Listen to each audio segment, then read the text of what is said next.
this channel for a little bit. A few months back, I actually did a video about the black-eyed kids or children conspiracy theory, and since then, there's been a lot of news stories that I found, and especially now during the Halloween season, I thought it would be fitting to do kind of like an updated video with new, stories regarding the black-eyed children.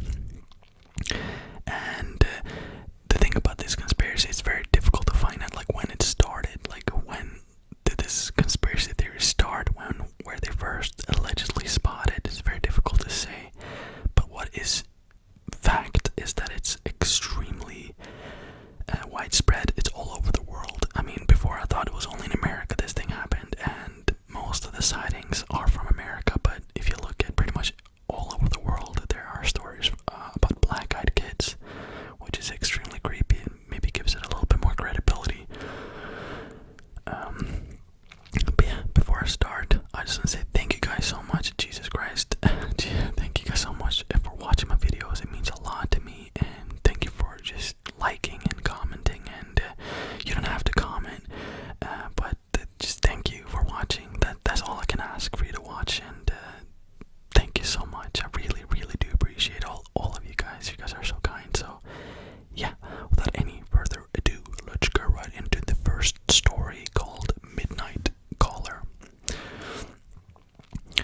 It almost felt like a dream. I woke up to my dog Lucy barking.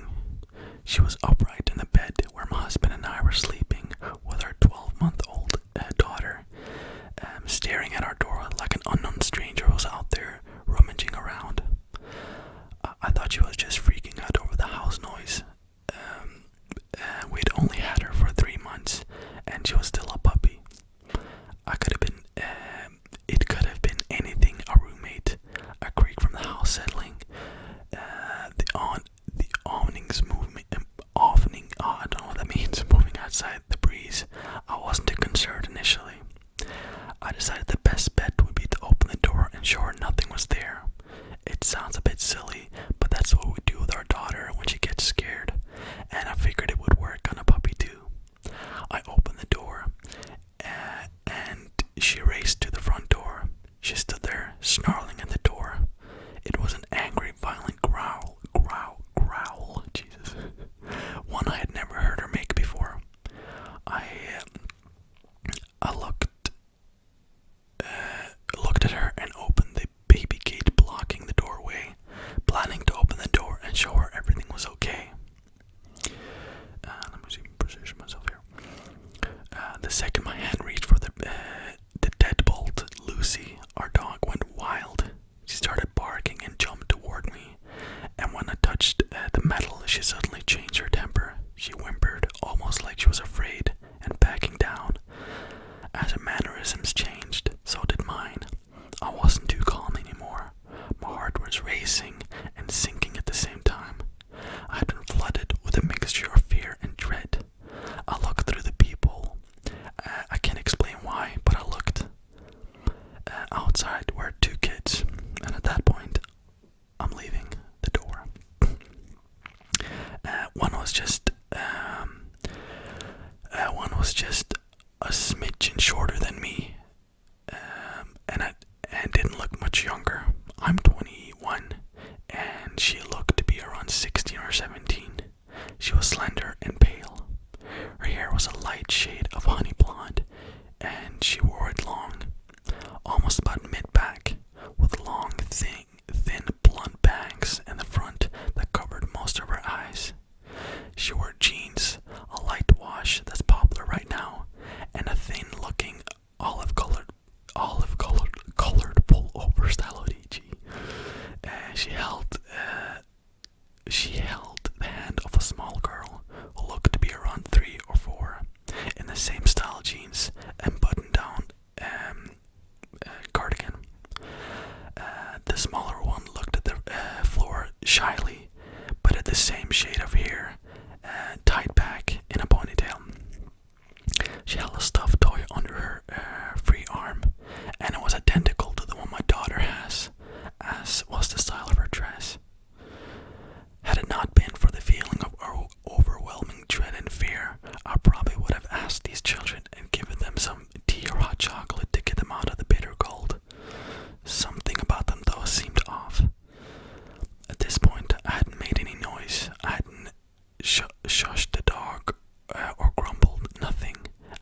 accentless. She held her head tilted downward, and I couldn't see her eyes. She said, "We have to use your phone." I stood frozen in fear. How did she know I was there? She raised her head to face me directly, and that was when I saw her eyes. There was a reason why I couldn't see them through the bangs before. They were completely black, or midnight blue, on a dark purple. They were otherworldly. She said, "Our mother is worried." As someone who has always been interested in creepy stories, I knew what she was the second she looked at me through the door. I've never been the one to believe in these things. As an atheist and a skeptic when it comes to the paranormal, I had written off many ghost stories from friends and family members, eager to tell their tale. I just didn't believe it. Still, I couldn't rationalize my way out of this. I was standing with nothing but a thin wooden door between me and a black-eyed kid. There was no questioning that was what it was, right in front of me. I didn't answer her. Slowly and silently, I backed away from the door, Lucy still quivering at my ankles. She kept talking. "Just let us in to use your phone." I took another step back, and with that step, the tone changed. At first, she seemed quite polite. When I took that second step back, she became commanding, almost hostile. "And we're not gonna hurt you. If you wanted to do that, we would have broken in. I'll ask again. May we come in and use your phone?" Lucy snarled at the front door, and I inched backward, though something inside me seemed to be slowly pulling me back toward the door. It wasn't a physical pulling as much as a subconscious need to go back and let them in, which is extremely creepy. It's like they're controlling your mind to let them in. You know, it's very creepy. That's like a common thing in these stories. It's like you feel like you have to let them in even though everything says don't. There's like a mental thing kind of forcing you. So you have to be mentally strong, I guess, to avoid being, brainwashed. I got back to my room, covered up the window, locked the door, and sat there in the dim light of the nightlight. I heard her call me back to the door once more, and then it got quiet. I didn't go back to sleep that night, and I haven't slept right ever since.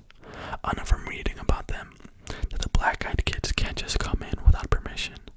I know they haven't hurt anyone, but I still fear I'll be their exception. When I told my husband, he said it was just a dream. He keeps telling me to forget it, but this lingering feeling of sadness, this dread when the house is silent at night, the fear of a knock at the door, this tells me otherwise. That is extremely creepy. Very, very creepy story. And these stories are fairly new. That's why I felt like I want to do this story, because they have like an updated version of my other video. So yeah, I thought that would be interesting. Second story is called Bus Encounter. I was riding the bus back home after work. It was about 1 a.m. I'm a security guard, and I often work odd hours. So I'm sitting there, and this guy gets on, sits across from me. He was wearing a suit, had a briefcase, a regular-looking guy in his 20s. What struck me about him at first was that he was chewing a cigar, not smoking it. You can't just smoke on the bus. So I was just looking at him while he stared out the window and chewed his cigar. I didn't know that was a thing, but alright. All of a sudden he turned and looked at me. His eyes were pitch black, just as you described. My heart started beating like a mad mother ever, and I felt my heart beat rising. I think it was. I was starting to panic, and I had no idea why. I was just terrified of this guy. I can't say that word. That's a weird word. He then grinned at me, and his teeth were all covered in tobacco bits and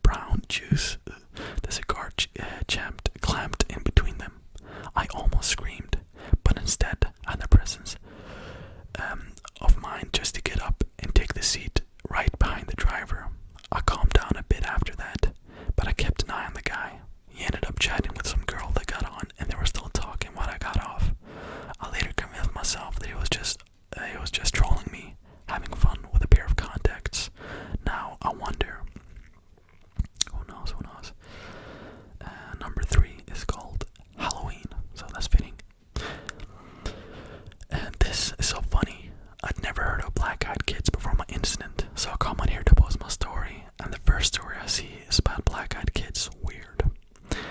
Let me preface this by saying that I'm in no means a writer. I'm just a domestic engineer living in North Texas.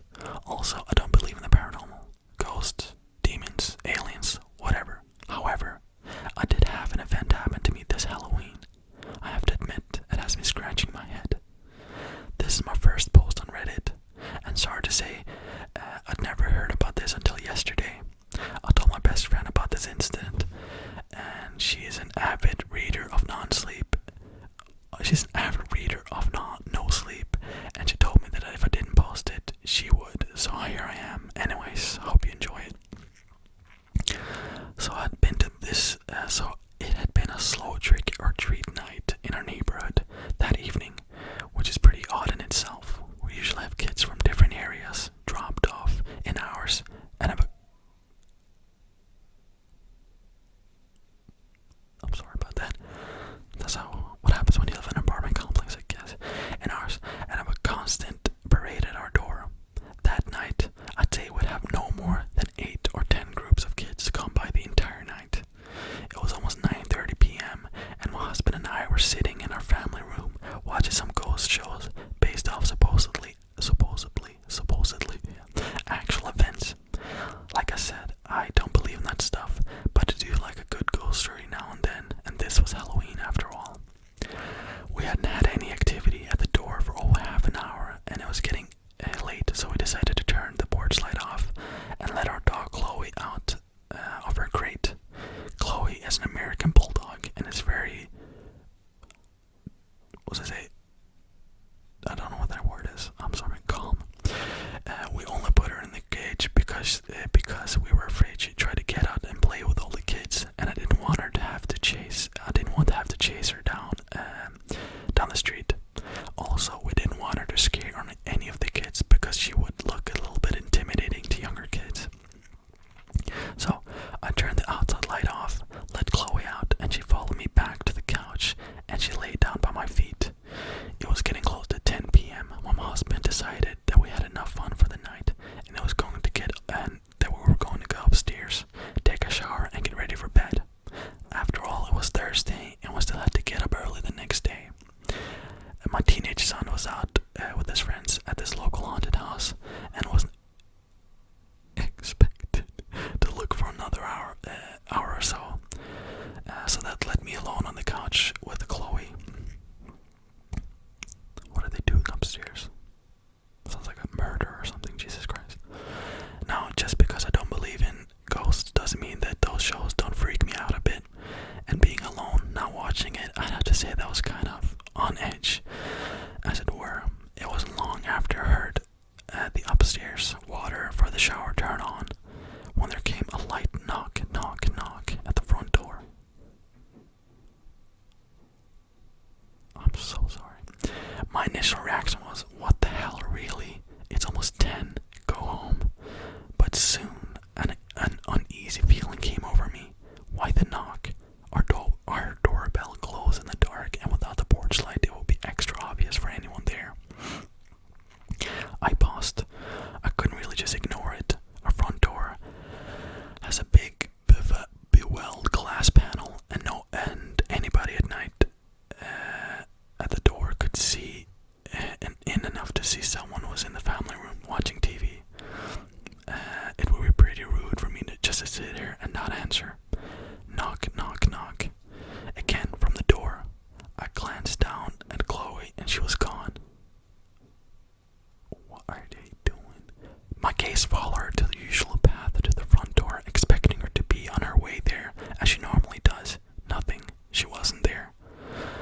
I stood up to look around the room better and found her crouching by the back door like she was wanting to go out.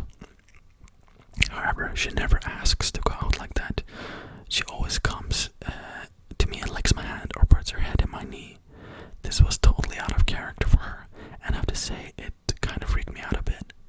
Chloe, I said. She just turned back and looked at me like, hell no, lady, I ain't moving.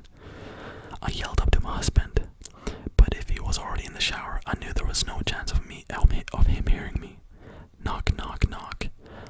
About that time, a car drove down our street cast just enough light to the door where I could see the silhouettes of two small children through the glass.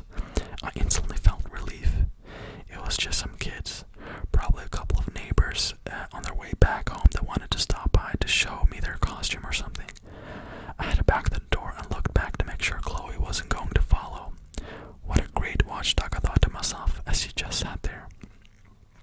I turned on the porch light when I got to the door, and sure enough, I could see through the glass that it was a couple of pretty small kids.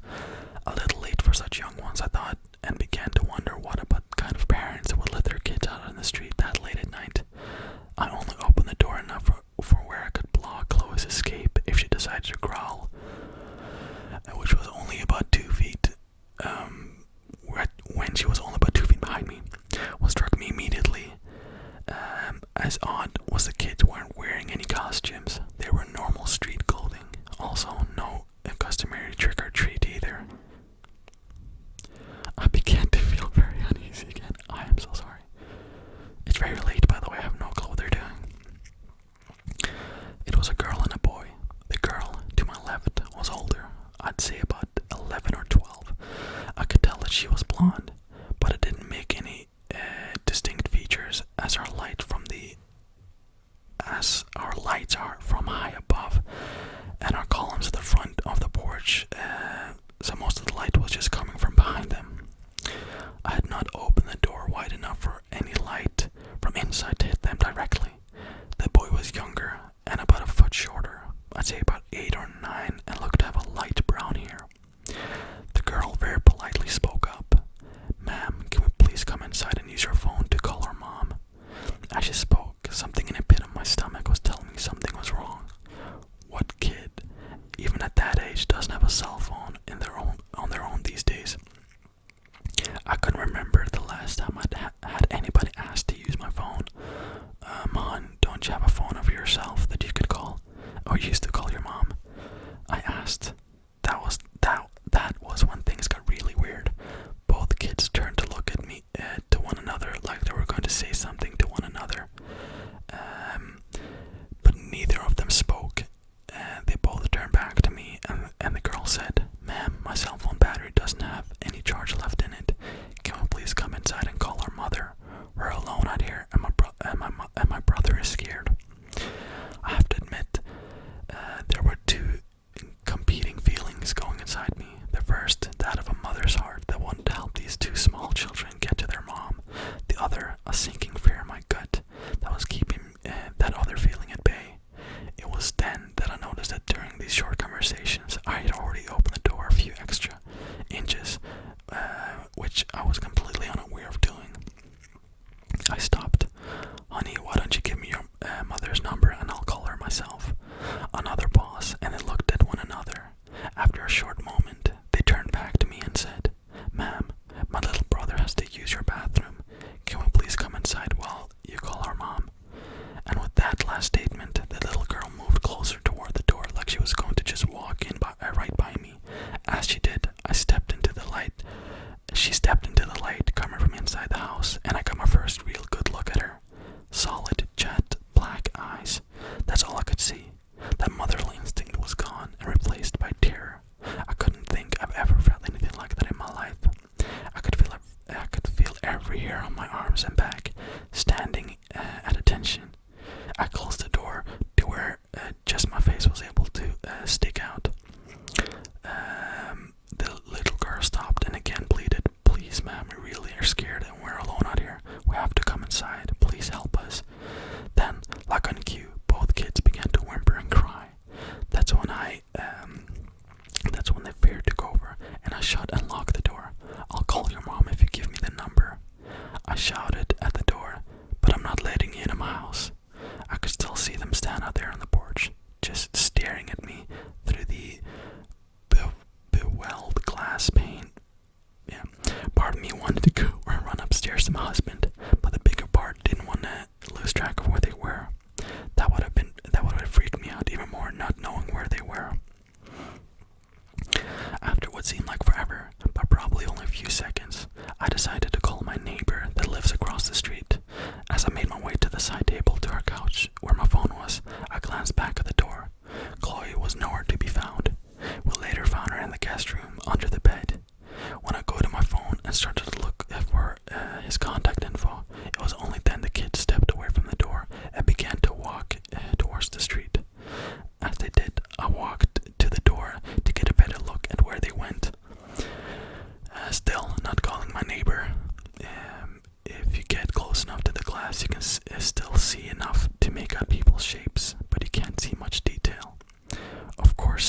out there, of course, standing that close to the door will make you pretty obvious for anyone outside looking in.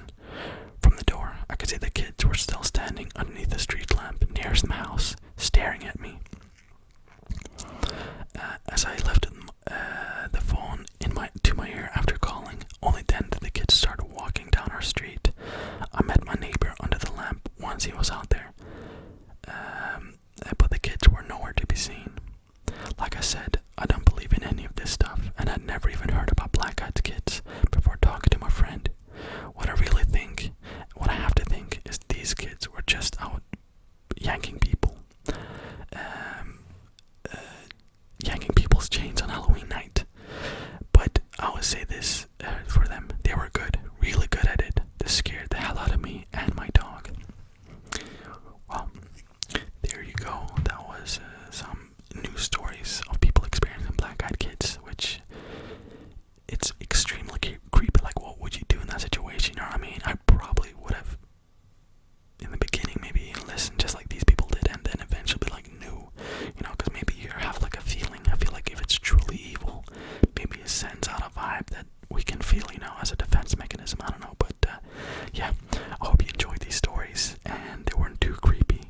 And I'll see you guys tomorrow with another video, and that's probably gonna be, well, I'm not gonna say, you just have to see. So hopefully you guys enjoy this video and you're enjoying this 5 days of Halloween so far.